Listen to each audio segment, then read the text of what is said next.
Okay,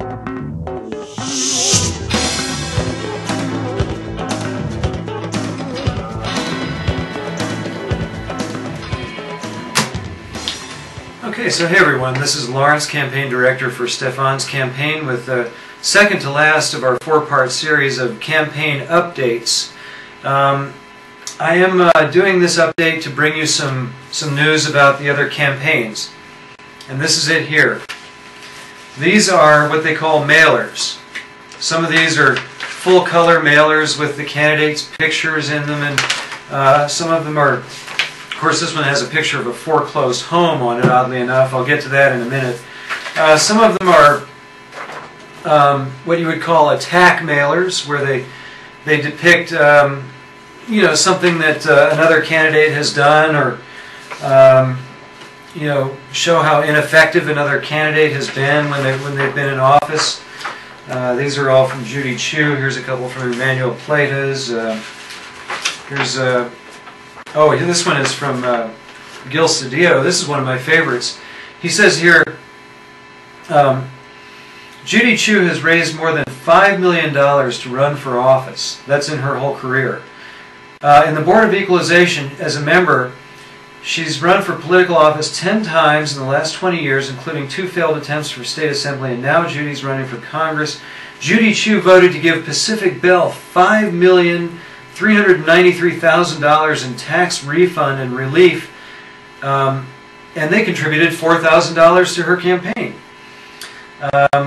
Pacific Life Insurance contributed $4,249, and Judy Chu voted to give Pacific Life Insurance a refund of $950,000. So, you know, this is one of my favorite ones. This is from Gil Cedillo attacking Judy Chu. Oh, here's another one of my favorites. This is from the young man Emanuel Plata's. It's a cartoon picture of the candidate with Obama. President Obama has his arm around Plata's in this cartoon, and of course the whole brochure is just big cartoons. That's the main thing about these mailers, is you can win an election with these mailers, but you're not telling the people anything. You're not telling them anything productive. You're not telling them, you know, you're not showing them who you are and what you're going to stand for. I mean, this is just the typical of what's going on. The other thing about these mailers is they're so expensive. This one mailer goes out to 100,000 people at a cost of $50,000 for the mailer. These all add up to over $800,000 worth of mailers that are being sent out. By the way, these mailers were given to us by a voter in the district who said that they were going to throw them away if we didn't want them, and I took them because I wanted to show them to you. I wanted to kind of demonstrate this is what's really going on here, folks. You know, you look at the 2006 election and you say, well, Democrats were elected to get us out of Iraq. Well, these are all Democrats, but these are 3 of the well-funded Democrats. And then there are 5 Democrats that are running without any money. The point is, in 2006, in the primaries, in every district, on average, there were 3 Democrats running for 1 seat, or for 1 position on the ballot. Well, as it would happen, out of those 3 Democrats, guess which one won? The one that had all the money and all the funding. They went to Washington. That's why we're still in Iraq today. So when we talk about, well, we elected Democrats in 2006 to get us out of Iraq, no. We elected funded Democrats, and furthermore, we didn't elect them.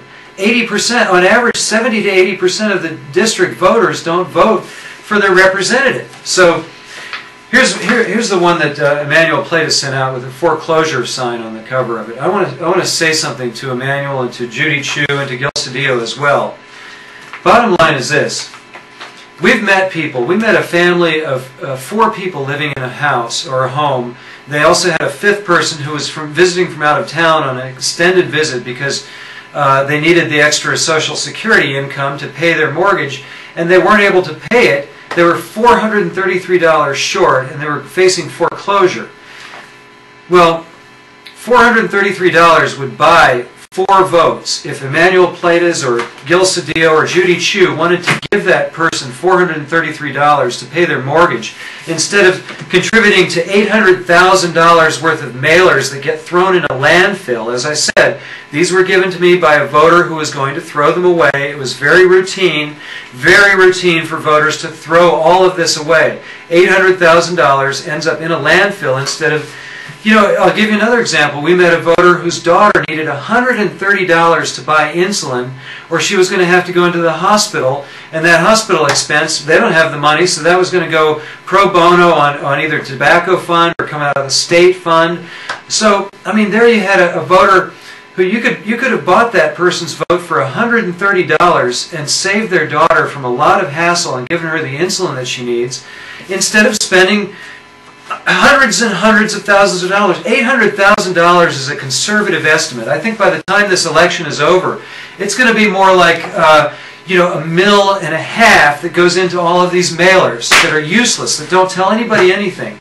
So the point is, we're running a revolutionary campaign where we're not sending out mailers. We're going instead to the majority of the district, the people who don't vote. The 80% of the district doesn't vote. We'd rather go to the majority of the district, 80%, than try to go to these people who are, you know, with mailers and have them thrown away and deprive people of their mortgage payment, deprive people of their health care. And then when we get to Washington, be beholden to the 500 companies that gave us money for these mailers instead of 500,000 people who live in the district. That's the bottom line. Is, you know, we had a 24-year-old soldier die in Iraq today.